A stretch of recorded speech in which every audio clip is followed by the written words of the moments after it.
आणि यानंतर घेऊयात बातम्यांचा वेगवान आढावा।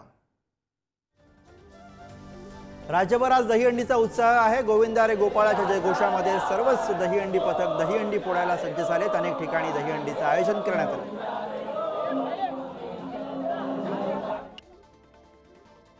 मुंबईमध्ये दहीहंडीची लगबग पाहायला मिळते। मुंबईमधील गोविंदा पथकांमध्ये अधिक उंच हंडी कोण लावणार याची स्पर्धा आहे। तर मुंबईमधील प्रसिद्ध पथक जय जवान यंदा 10 थर लावणार का याकडे सगळ्यांचं लक्ष लागलंय।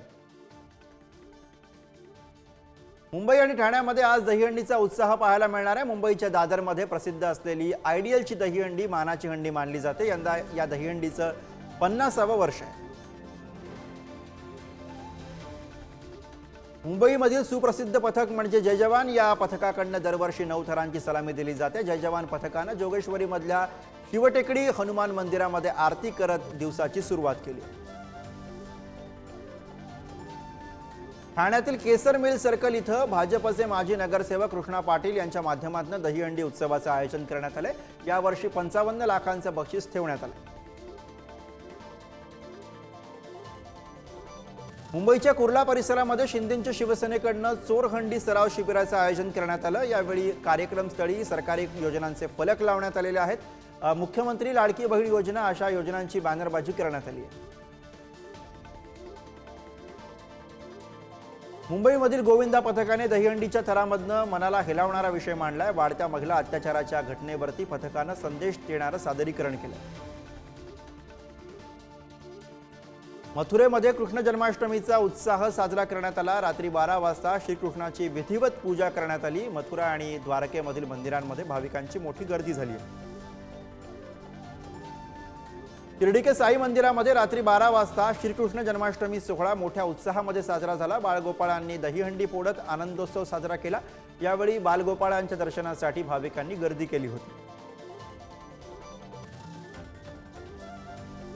मुंबईमधील हरे रामा हरे कृष्णा मंदिरामध्ये कृष्ण जन्म उत्सवानिमित्त मोठ्या संख्येने भक्तांची गर्दी आपल्याला बघायला मिळाली। यावेळी मंदिरामध्ये कृष्ण जन्म आधी भजन करण्यात आलं, तर भजनाच्या तालावरती संपूर्ण मंदिर मंत्रमुग्ध झालं।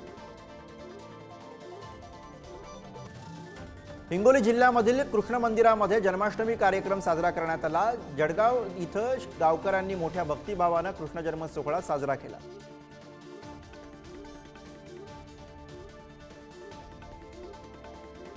बेळगावच्या इस्कॉन मंदिरामध्ये श्रीकृष्ण जन्माष्टमी निमित्त विविध कार्यक्रमांचं आयोजन करण्यात आलं। यावेळी भजन कीर्तन आणि प्रवचन अभिषेक नाट्यलीला कार्यक्रम होणार आहेत। यासाठी भाविकांच्या दर्शनासाठी मोठ्या रांगा लागल्याचं पाहायला मिळतं। पनवेलच्या बांठिया माध्यमिक विद्यालयामध्ये गोपाळकाला साजरा करण्यात आला। प्राचार्य भगवान माळींच्या हस्ते श्रीकृष्णाचं पूजन करून उत्सवाला सुरुवात करण्यात आली। यावेळी विद्यार्थ्यांनी थर रचत दहीहंडी फोडली, तर काही विद्यार्थ्यांनी राधाकृष्णाची वेशभूषा साकारली। वर्धा जिल्ह्यामध्ये दहीहंडीचा उत्साह पाहायला मिळाला। दरम्यान दहीहंडी फोडण्यासाठी लांबून गोविंदा पथक वर्धा जिल्ह्यामध्ये दाखल झाले आहेत। नवदुर्गा सोशल सांस्कृतिक क्रीडा मंडळ आणि आंतरराष्ट्रीय हिंदू परिषद राष्ट्रीय बजरंग दल द्वारा भव्य दहीहंडीचं आयोजन करण्यात आलं। मीरा भाईंदरच्या अभिनव विद्या मंदिर शाळेमध्ये लहान मुलांकडून दहीहंडी निमित्त वेगळा उपक्रम राबवण्यात आला। लहान मुला-मुलींनी 3 थर लावत हंडी फोडली। बदलापूर घटनेच्या निषेधार्थ सामाजिक संदेशाचे बॅनर हातात घेऊन लहान विद्यार्थ्यांनी निषेध केला। नागपूरच्या बडकत चौक मित्र परिवार पथकाकडून दहीहंडीचं आयोजन करण्यात आलं होतं। रात्री 12 वाजता नागपूरच्या जय भोले क्रीडा मंडळाच्या गोविंदा पथकानं दहीहंडी फोडत जन्माष्टमी साजरी केली। आळंदीमध्ये संत ज्ञानेश्वर महाराज समाधी मंदिरामध्ये श्रीकृष्ण जन्माष्टमी साजरी करण्यात आली। विधिवत पूजा अर्चा आणि कीर्तन भजन करण्यात आलं। यावेळी भाविकांनी मंदिरामध्ये मोठी गर्दी केली होती। पुणे जिल्ह्याच्या खेड, आंबेगाव, जुन्नर आणि शिरूर तालुक्यामधील गावांमधील मंदिरांमध्ये कृष्ण जन्माष्टमी मोठ्या उत्साहामध्ये साजरी करण्यात आली। जन्माष्टमी सोहळ्यानिमित्तानं भजन कीर्तनाचं आयोजन करण्यात आलं। रत्नागिरीमध्ये कृष्ण जन्माष्टमी पारंपरिक पद्धतीने साजरी करण्यात आली। रात्री 12 वाजता कृष्णाची विधिवत पूजा करण्यात आली। टाळ मृदुंगाच्या तालावरती बाळगोपाळांनी ठेका धरला। कोल्हापूरमध्ये दहीहंडी निमित्त छत्रपती शिवाजी महाराज चौक परिसरामध्ये होर्डिंग्स झळकले। यावेळी शासनाच्या योजनांचा जागर होर्डिंगद्वारे दाखवण्यात आला आहे।